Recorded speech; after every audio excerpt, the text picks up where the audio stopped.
Now now in this chapter we are going to study about cache memories. Let's first see the basics of the cache memory, why we need the cache memory. In this picture you can see that there is a hierarchy of the memories.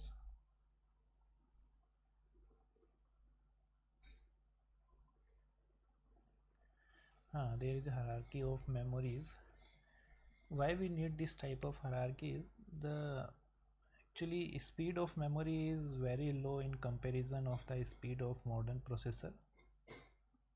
So for good performance, processor cannot spend much of its time waiting the access instruction and data in main memory. Hence, it is important to devise a scheme that reduce the time period to access the necessary information. Since the speed of the main memory until memory unit is since speed of the main memory unit is limited by the electronic and the packaging constraints, the solution must be shot in the different architectural arrangement. A efficient solution is to fast cache use a fast cache memory, which essentially makes the main memory appear to the processor to be faster than it's really is. So in this main primary cache we have used here, which is very near to the register our processor, already inside the processor. It is very near to our ALU. So this is a second, we can say second storage after register. We can use other secondary cache also after the processor. This can be okay. Then after that we can use memory. We apply the memory. So if we want some data from the memory, this comes to the first L2 cache and then L1 cache. Why we use this type of hierarchy? Because we want to speed up our working of the processor is actually fast, but memory transfer takes times. So we need data in the cache which is very near to the our processor. Now this one is a very small size because cache is made of SRAM, static RAM, made of static RAM, and main memory is mainly DRAM. Because of DRAM can be we can implement many high density through from the DRAM. So in memory DRAM is used, and in between L2 cache is also used because L1 is already too small. If we need some more data, so we can get from L2 cache. Main memory is slow, L2 cache is faster than memory, and L1 cache is faster than that one. So there is a hierarchy in this. Mainly the difference between size of these two is according 10x. It's L1 into 10 is equal to L2 size, and L2 into 10 is main memory size. Mainly this type of hierarchy we used.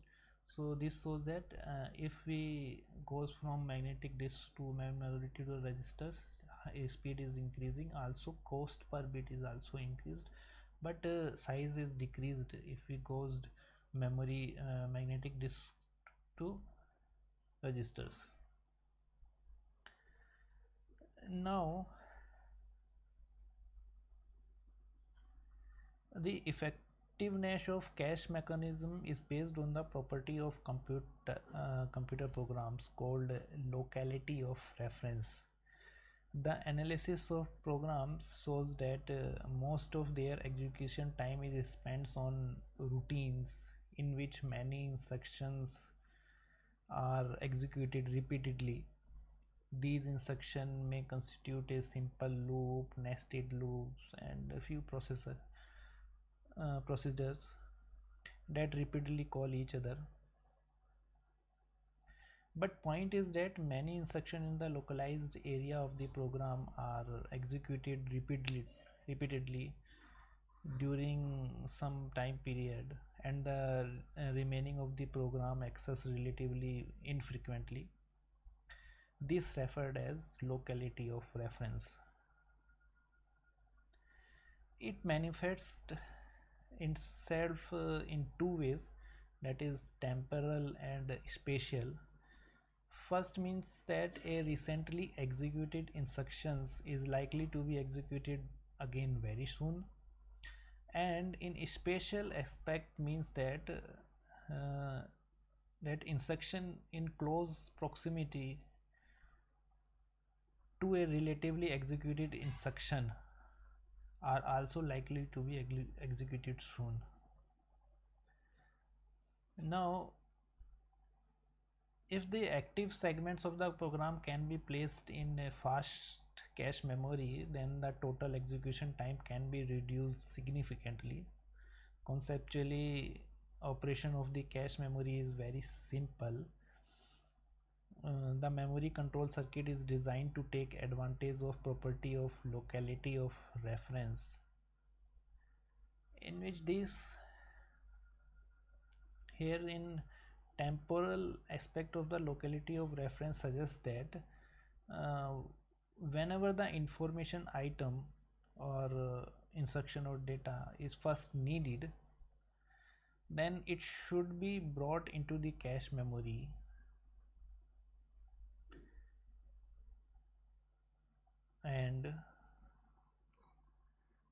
and where it will hopefully remain until it is needed again. The spatial aspect suggests that instead of fetching just one item from the main memory to the cache, it is useful to fetch several other items that reside at adjacent address as well.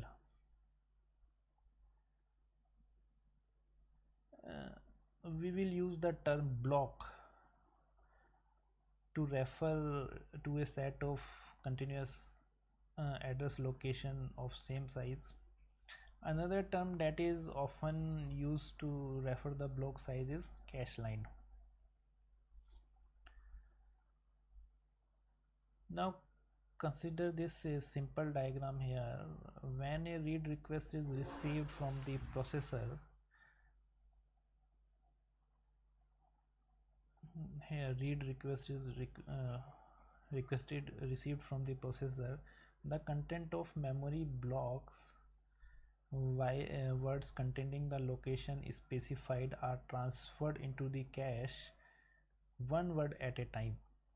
Subsequently, when the program references any of the location in the block, the desired content are read directly from the cache. Usually the cache memory can store reasonable number of blocks at a given time, but this number is small compared to total number of blocks inside the main memories. The correspondence between the main memory and the block and those in cache is specified by the mapping function, used mapping function.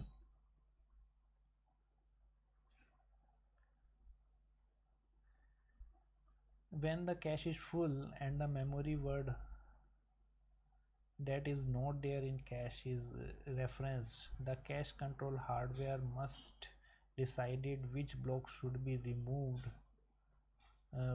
from here and get some new word removed from here and create spaces for new data here. So the collection of rules for making these arrangements or decisions is called as replacement algorithm. The processor does not need to know explicitly about the existence of cache. It simply issue a read and write request using addresses that refer the location in the main memory.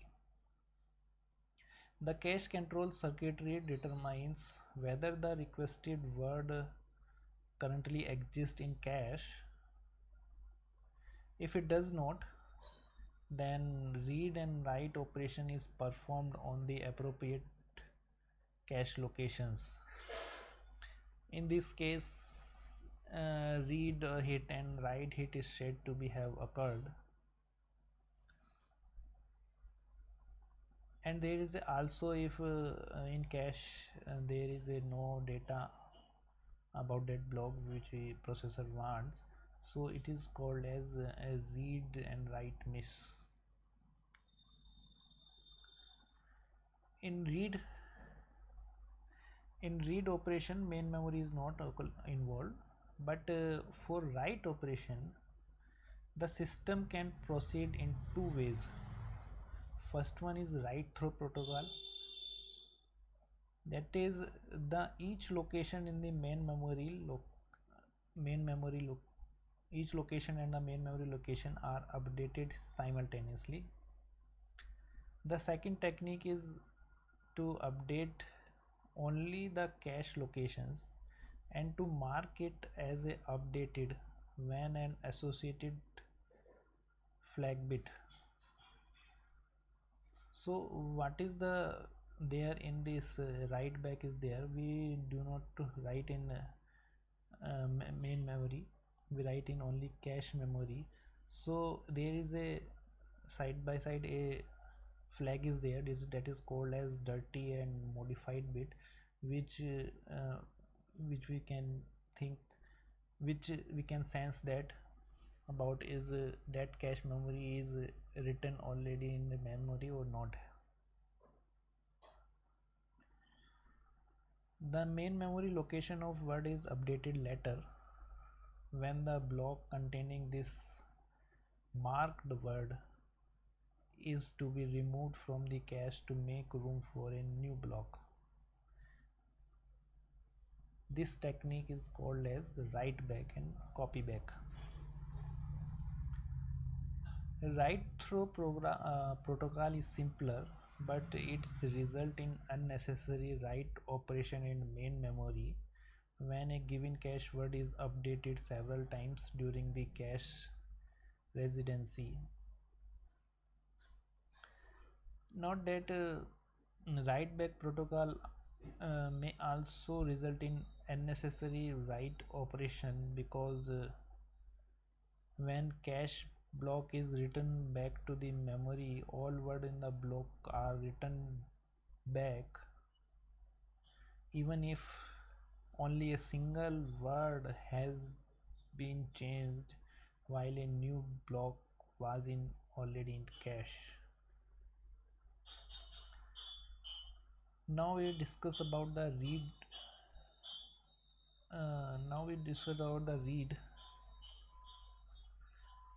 When the address word in the read operation is not in cache, a read miss occurs and the block of word that contains the request word is copied from main memory into cache. After the entire block is loaded into the cache, the particular word requested is forwarded to the processor. Alternatively, this word may be sent to the processor as soon as it reads from the main memory. The latter approach, which is called as load through or early restart, reduce the processor waiting period somehow, but it expands the more complex circuitry. Another one is also there is a write miss is also there during the write operation. If addressed word is not in cache, the write miss occurs, then the write through protocol is used, the information written directly into the main memory, and in this case the write back protocol, the block containing the addressed word is first brought into cache, then the desired word in the cache is overwritten with a new information.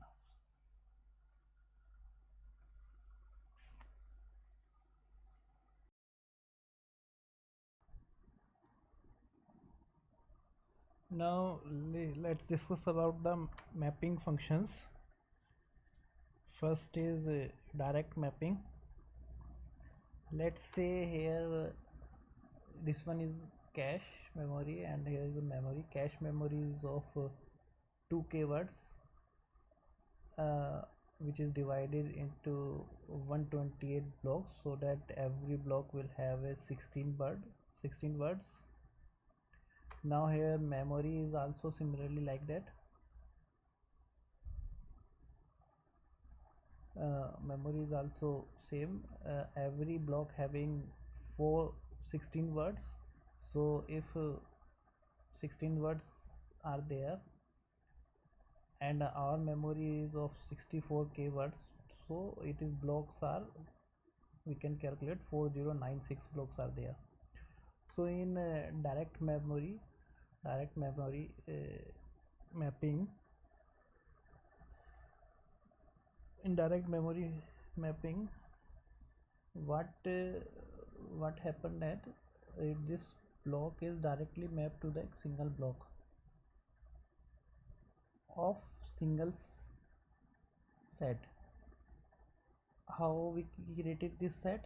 This set is created from, we have assumed that let's calculate it. 4096 blocks are there total, and divided by total number of blocks in cache, that is 128. So 32 this section we can create 32 types of section, and each section, a section of each block,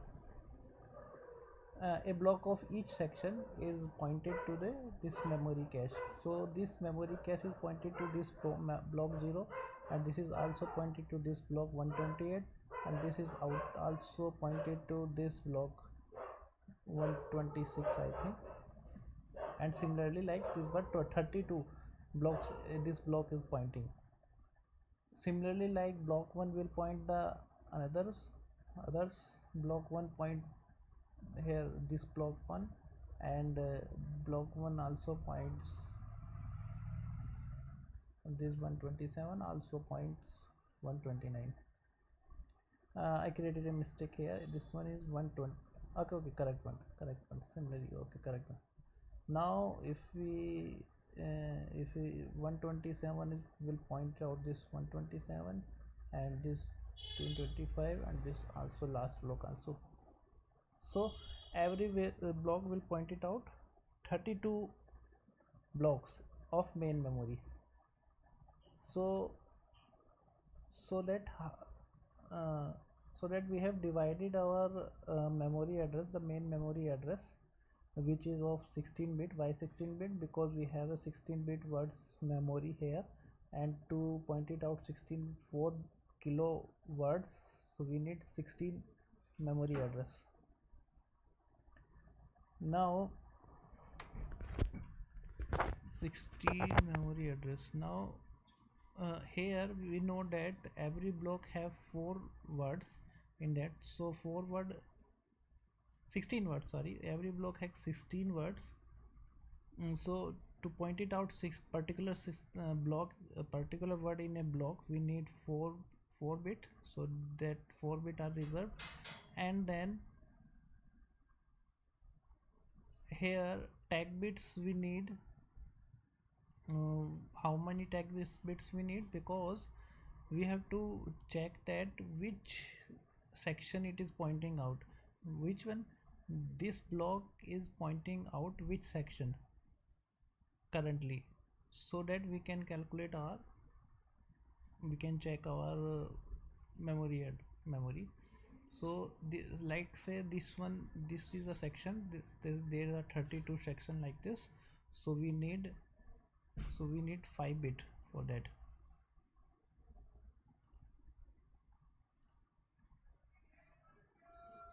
We need 5 bit for tags, and remaining are for block 5 bits. So it can be done like this. So this one is easier method, but there is some problem in this. What are the problem? We have to If there are many too much memory we need to store in this from we need this block 0 and block 1 and block 8 28, let's say we need this one block up to 20, 128. So 128 block will remove previous section in cache which was block 0. So we have to remove this block 0. That is the problem here. Again, if we need block 0, so we have to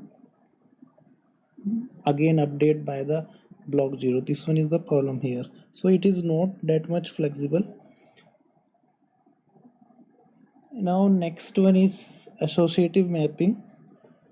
This figure shows the associative mapping method in which main memory block can be placed into any of the block position. So we can place here block 0 also, block 1 also, block any block which is needed, which come first. So save until that all the cache memory not filled. So if it is filled, so we can remove the that block in this memory that is not currently in use or least used block. We can remove that and update that. So for that we need tag bits of 12 bits. Why we need 12? We have to point it out every block. So where here is 4096 blocks, so we need 12 bits for that, and 4 bits of course for every word in that block, because there are 16 words in each block. This is called associative mapping.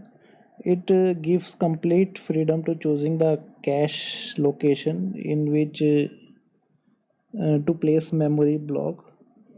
Thus, the space in the cache can be used more efficiently. A new block that has to be brought into the cache has to be replaced an existing block only if cache is full. In this case, we need an algorithm to select the block to be replaced. Maybe it's LRU you can use that time, and many replacement algorithms are possible.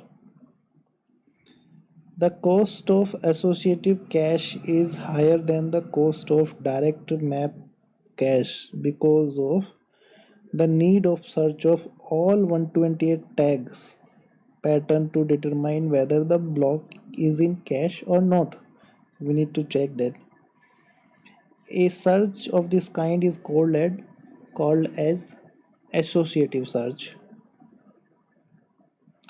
For performance reason, the tag must be searched in parallel.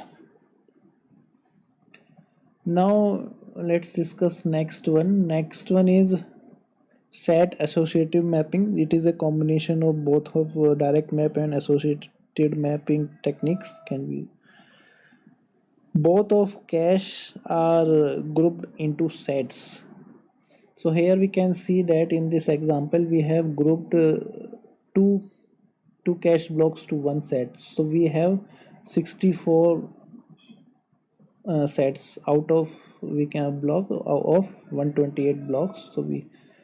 So for that 64 block we need to select one set we need 6 bits. So here we need out of our 16-bit memory address we have reserved for 6 bit for set. And in this set, this one is single set is work as a set associative, not associative. A single set is work as a associative, and different set in inter set different set is worked as a direct map. So what we can say that the contention problem of direct method is eased by having few choice of block replacement. So our problem in previous associative mapping was that we have to check all of them, and in direct map we have no choice of replacing. So here that problem is solved by a few choices we have few choices, like we have two sets, two blocks to fill. What can do that there, these two blocks are used for, like this one block 0, block 64, and block 128. This one is used for block 0 and block 1. They can store either of block 0 and block 1. How we can selecting that?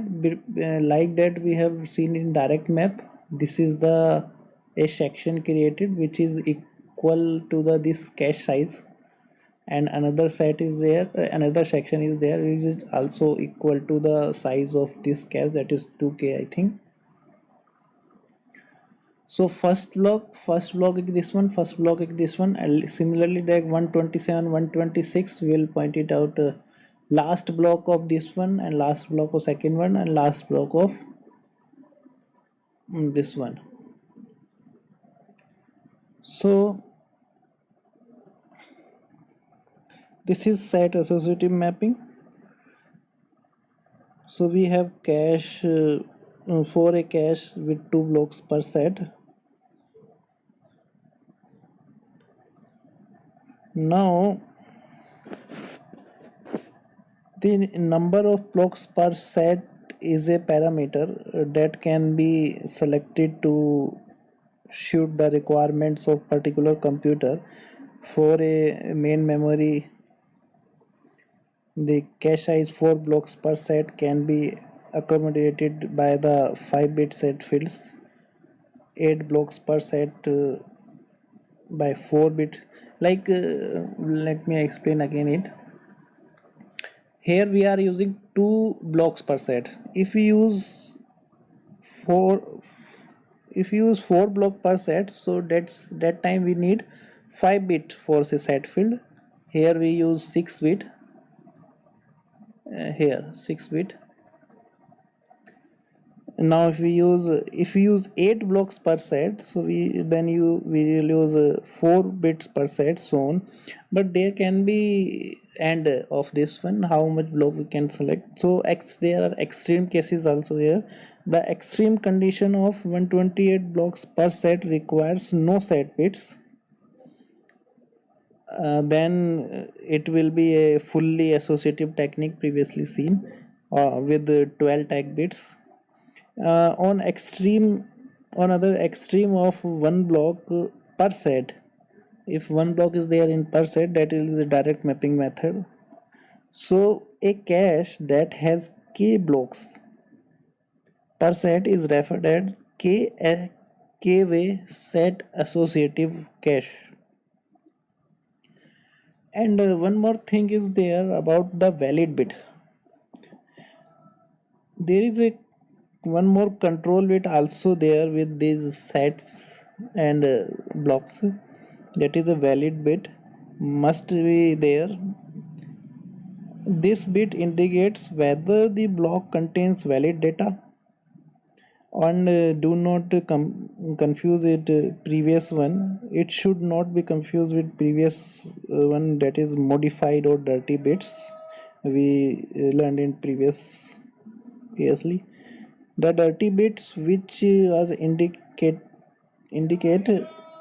whether the block has been modified during its cache residency is needed only in systems that do not use the write through method. Here, a valid bits are all set to 0 when power is initially applied to the system, or when the main memory is loaded with new programs and data from the disk. Transfer from disk to main memory are carried out by a DMA mechanism, and normally they bypass the cache for both cost and performance reason. The valid bit of particular cache block is set to 1 when the first time this block is loaded from the main memory. Whenever a main memory block is updated by a source that bypass the cache, a check is made to determine whether the block being loaded is currently is in cache. If it is, the valid bit is cleared to 0. This ensures that slate data will not exist in the cache. A similar difficulty arises when DMA transfer is made from main memory to the disk. The cache uses write back protocol. In this case, data in the memory might not reflect the changes that many have been made in cached copy. One solution to this problem is to flush the cache by forcing the dirty data to be written back to the memory before the DMA transfer takes place. The operating system can do this easily and it does not affect the performance greatly because such disk transfer do not occur often. This needs to ensure that two different entities, the processor and DMA subsystem in this case, uses the same copies of data is referred to as a cache coherence problem. Thank you. This is for more detailed read books.